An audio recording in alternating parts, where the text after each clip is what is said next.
Yo soy pilísimas, no como mi hermano tonto, por eso él vive pobre. Yo sí aprovecho y tengo bastante plata. Debería darte vergüenza si esa plata es fruto de tu injusticia. No, pues, yo a las dos les tengo felices, les doy, no les hago ni notas.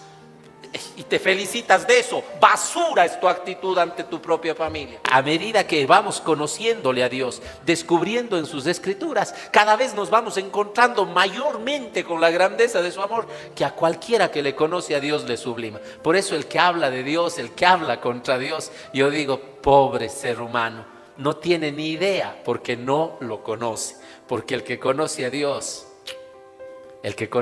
no puede menos que seguirle, no puede menos que admirarse de cuán grandes somos, pero porque Él nos ama, no porque nosotros seamos la gran maravilla, porque Él nos hizo, porque de Él venimos, pero sobre todo porque hacia Él vamos. Bueno, ya dejo de hacer teologías así medio de perfumes y volvamos acá. Entonces, esa revelación empieza hoy, por ejemplo, ¿con quién? Con Abraham, a quien llamamos el padre de la fe, ¿no? Y no es un Dios que viene a hablar de cielos, de ángeles, cuidado.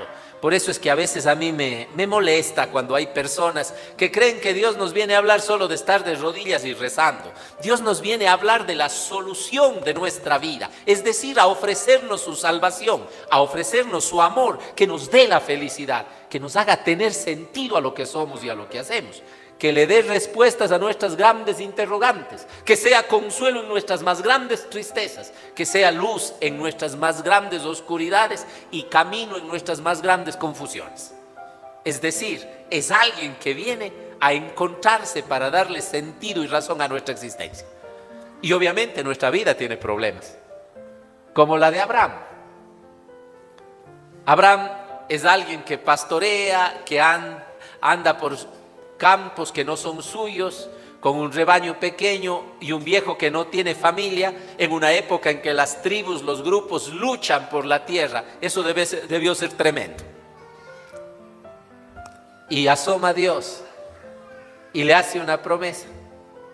Le promete las dos cosas que él no tenía, las dos cosas que le hacía falta, porque ya todo lo demás se le había dado una vida, como a nosotros. Le había dado el mundo, sus ojos, sus manos, sus pies, a su esposa, pero había dos cosas que no tenía.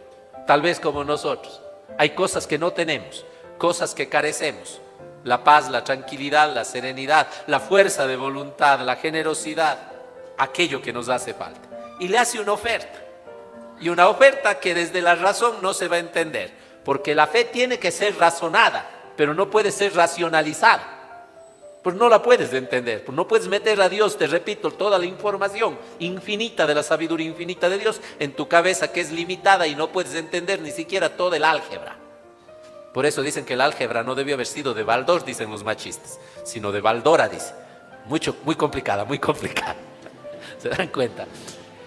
Vamos a ver, ¿cuáles son las dos necesidades de Abraham? Lo que dije, familia representada en la descendencia, y la tierra. La tierra.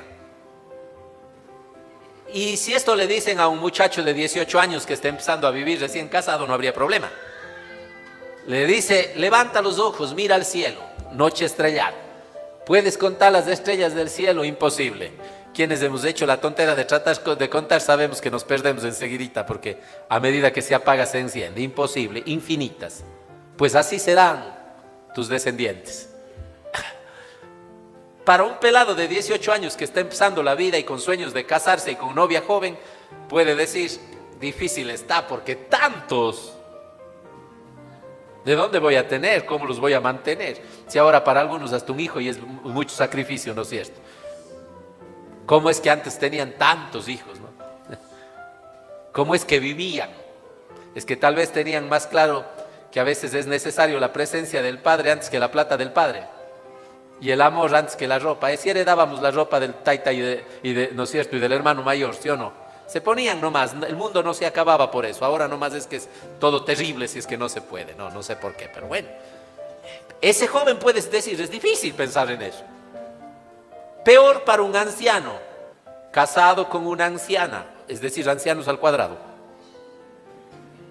y que encima su esposa era estéril. O sea, ¿por dónde vas a cumplir esto? Y después, sin tener un pueblo con quien luchar, sin tener hijos con quien luchar, un beduino que pasaba pastoreando por allí, ¿cómo voy a luchar para tener una tierra tan grande como la que le ofrece? Que va, dice, desde el río Nilo, es decir, desde la parte sur de la tierra prometida, ¿no es cierto?, que está en Egipto, hasta el río Éufrates, en donde se forma la media luna de las tierras fértiles. La tierra más fértil que había en esa zona, ¿cómo le va a dar reza si había tantos pueblos que luchaban por eso y él no tenía ni con quién pelear? O sea, ir a pelear el padre Marcelo contra el ejército de Rusia solito para que dejen paz a Ucrania. O al revés. ¿Cómo? Ni qué soñar. Eso es imposible desde la razón. Pero cree. Bueno, como se trata de Dios, hay que creerle a Dios, como nos pasa a nosotros. Pero sucede que la fe no es solo creer, no es el acto racional de decir yo creo. Sí, yo creo. Acuérdense, hay una parte que Pedro dice y ojalá nos enseñe. Creo, pero aumenta mi fe, porque la creencia es solamente el primer paso. ¿Qué hace Abraham? Se pone en marcha, se pone en camino, da su respuesta, una respuesta necesaria. Si tú solo crees, pero no respondes con tu fe no es completa. Y responder a Dios no es fácil, porque nos desgasta. Hoy día encontramos un Abraham, qué interesante es esta parte, que hace todo para cumplir la promesa. Va a hacer el holocausto, parte los 3 animales que les había pedido el Señor, los dos avecitas las pone allí y empieza, cuando pasaba el día, empiezan a venir las aves de rapiña a comerse eso. Esto es muy simbólico porque se supone que si la ofrenda era para Dios, Dios la tenía que aceptar con el fuego. Esa era la tradición de los pueblos antiguos. Pero no era el fuego el que tenía que encender el hombre, sino de alguna manera especial era Dios el que tenía que aceptar esa ofrenda. Quiere decir que por más que se esforzó Abraham, esa ofrenda no se encendía. Es decir, Dios no la estaba aceptando. Y él se desvive para que Dios le acepte. Y empieza a espantar a los animales, aquí diríamos a los ushcos, a las aves de rapiña, ¿no es cierto? Así, a espantarles, a asustarles, todo el día haciendo eso. Como muchos de nosotros que decimos creer al Señor, que queremos luchar por descubrirle más en nuestra vida. No estoy hablando de la gente mala que se aleja de Dios, estoy hablando de los que dizque nos llamamos buenos y le seguimos al Señor. Los que están en misa de 11 sudando. Aquí, algunos paraditos en la parte del sol. Nosotros, pero que nos cansamos y que a veces los frutos no se ven. Y dice que a Abraham le entró un gran terror, dice, miedo, y se cansó y le dio sueño. ¿Qué significa eso? No que el sermón estaba aburrido, que se fatigó humanamente, porque él estaba creyendo en Dios, pero no le creía a Dios.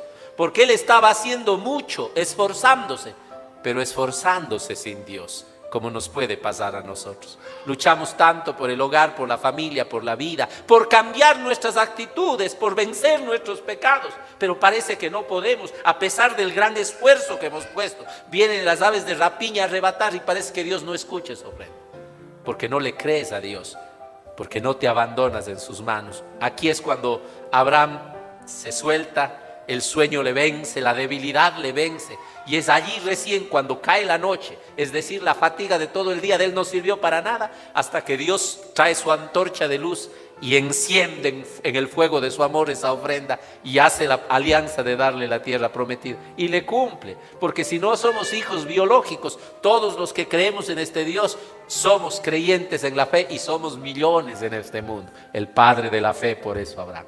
Pero se dan cuenta entonces, primer requisito, creer, sí, pero después de creer hay que creerle que puede hacer en nosotros. Y aunque tú debas poner el mayor de tus esfuerzos, a la final siempre tienes que abandonarte en las manos del Padre, porque Él es el único que puede hacerlo todo. Abandónate en las manos del Padre. Eso es un acto de humildad, un acto de confianza, de decirle: Señor, yo sé que estoy poniendo todo lo mejor. No sabes las veces que he llorado, no sabes las veces que me he esforzado por ser mejor. Me conoces bien, pero vuelvo a caer. Mi lengua me domina, mis pasiones me controlan. Esos momentos de debilidad que no me gustan, que no me agradan, esas cosas que sé que me están destruyendo, son esas aves de rapiña que no me permiten ofrecerte por siempre mi vida. Hazlo tú. El Señor lo va a hacer, obviamente, pero eso exige cruces. Pedro, Santiago, Juan, los que suben con el Señor al monte Tabor, que así se llama el monte en el que Jesús se transfigura, Pedro, Santiago y Juan, los 3 discípulos, pilares de la iglesia inicial, no es que ellos no dudaban, y no es que no creían en Jesús tanto que andaban con él. Lo que pasa es que cuando ya empiezan a descubrir el sacrificio que implica andar con Jesús, eso ya no les gusta mucho. Cuando abrieron sus ojos y le vieron a Jesús resplandeciente, ven a 2 personajes que son Elías y Moisés, es decir, el que representa la ley y el que representa a los profetas.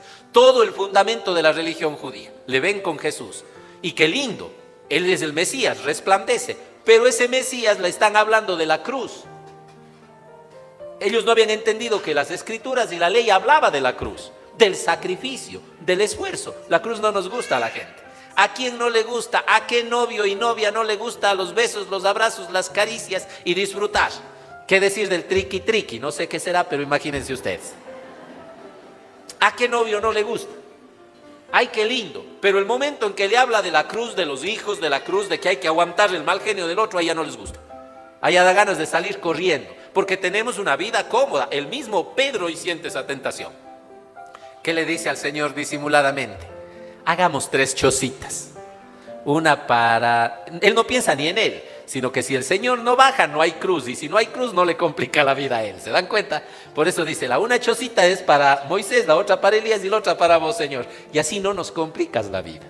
Qué lindo tener un Jesús que no nos complique. Qué lindo tener al Jesús resucitado, resplandeciente de la Eucaristía. A ese que te lo imaginas en las nubes. A ese que te arregla todos los problemas, que te cura cuando estás enfermo.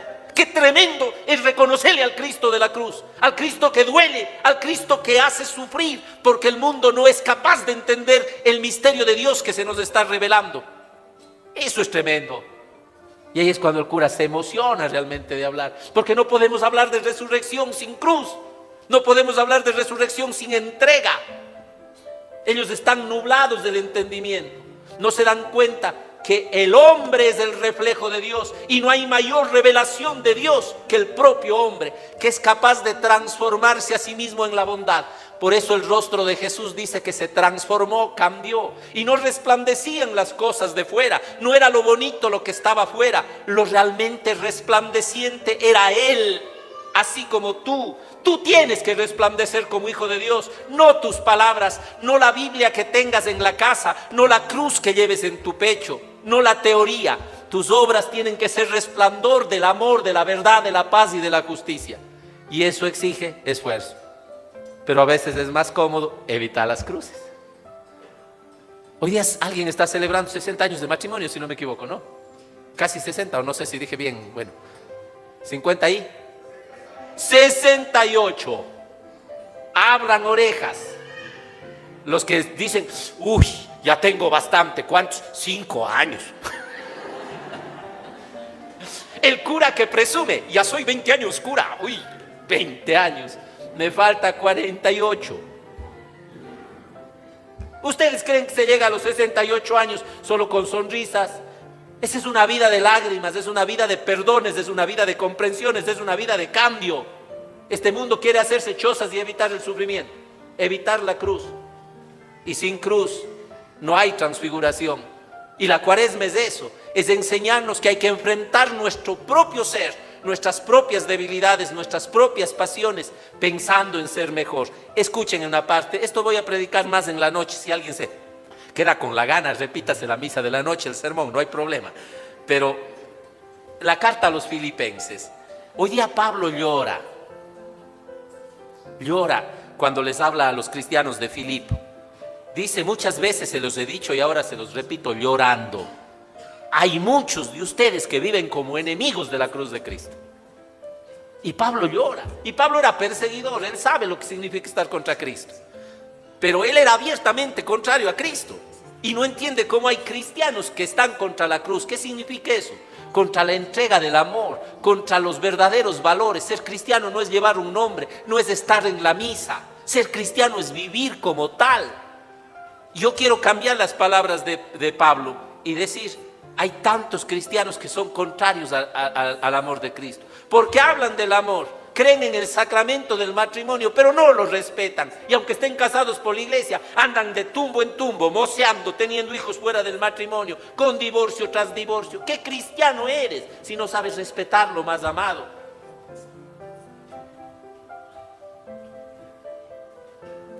Alabo y aplaudo. No quería decir esto aquí, pero lo he de decir, porque me han de entender mal y los de propia casa, pero no importa. Alabo y aplaudo la actitud de la Conferencia Episcopal de Centroamérica, de Guatemala. Excomulgaron en una carta abiertamente a todos los diputados que aprobaron ley de aborto. Me parece muy valiente y muy decidor. Porque esos no son cristianos. Tienen un poquito de poder y se van contra lo más sagrado, que es la vida. Les aplaudo a esos hermanos obispos. Hay que ser fermento de Cristo y de su evangelio. Qué lindo. La gente no quiere esos problemas. Hagamos 3 chozas. Padre, no se mete en esos líos. ¿Para qué habla de política? ¿A quién no le toca el impuesto en este país? ¿Cómo no nos va a doler esas cosas? Tenemos que ver. ¿Cómo no nos afecta la droga? ¿Cómo no nos afectan los jóvenes destruidos? Si ellos son los que necesitan ser transfigurados, ellos y nosotros. ¿Qué es transfigurar? Volver a recobrar la imagen que el pecado nos está quitando. El demonio nos ha arrebatado la imagen de Dios y nos ha desfigurado en la imagen de hijos del diablo. Y por eso es que vemos tanto dolor. Y si eso no nos importa, entonces ¿de qué predicación estamos hablando? Y esa no es tarea solo de nuestros hermanos obispos, que son hermanos mayores, por así decir. Es tarea de cada sacerdote y de cada cristiano. Felicito a todos los que ayer en el Ecuador, en las ciudades, se manifestaron a favor de la vida, recordándole al presidente que no podemos atentar contra eso. Vean cómo continúa San Pablo. Estos tales... No dice tales y cuales, San Pablo no es mal genio como el padre Marcelo. Estos tales acabarán en la perdición. Vean, no es Jesús el que les va a condenar, no es Diosito el que de malo les va a condenar. Van a acabar en la perdición porque están lejos de la verdad, lejos de la luz y lejos de Papá Dios. ¿Se entiende eso? O sea, ¿qué está diciendo? El hombre solito se destruye. Dios nos revela su amor para que te transfigures, descubras que sois hijo de Dios, que no estés pensando solo en los rastreos. Pero como yo prefiero elegir mi camino, me alejo de Dios, hago mis sinvergüenzadas, mis perradas por allí, me termino yo mismo perdiendo, pierdo lo más importante, que es la gracia de Dios en mi vida. Ay. Su Dios es el vientre, dice. Es decir, viven solo para comer.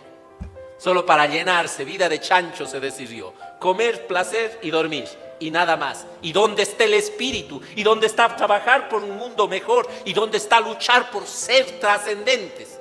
Por transformar nuestro rostro, que el pecado a veces hasta en el rostro nos daña, nos pone tristes, nos pone bravos, que en la mirada se nos puede ver cuando estamos andando con el diablo y no con Dios. Y después dice, se enorgullecen de lo que deberían avergonzarse y solo piensan en cosas de la tierra. ¿Cuánto hoy hay gente en el mundo? Ganamos la guerra, orgullo, invadimos, orgullo, cuando hay hermanos que están muriendo.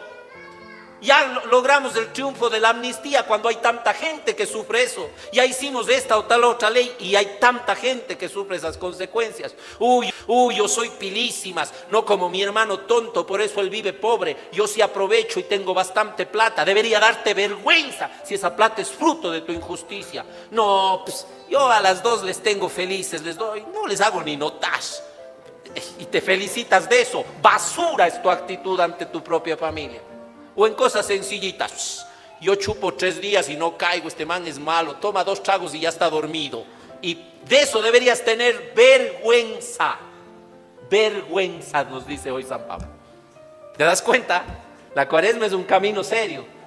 Cuesta subir al tabor de ser mejor, pero solo si logras subir y vencerte a ti mismo, entonces tienes una fe verdadera. Has encontrado un Dios que te ofrece una nueva vida por tu felicidad, para que la basura no te tape el resplandor de ser hijo de Dios, para que la basura del pecado no oculte la grandeza de lo que tú eres, un ser espiritual que lleva el cielo.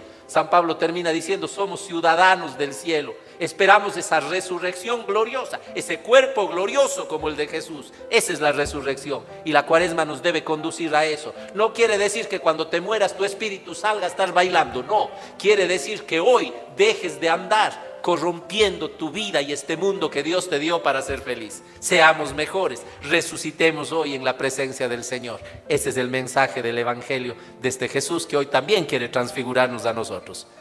Termina diciendo el Evangelio, escúchenle, no al cura. El cura es tan o más pecador que ustedes. Al mensaje que Jesús a través de este cura les quiere revelar porque les ama.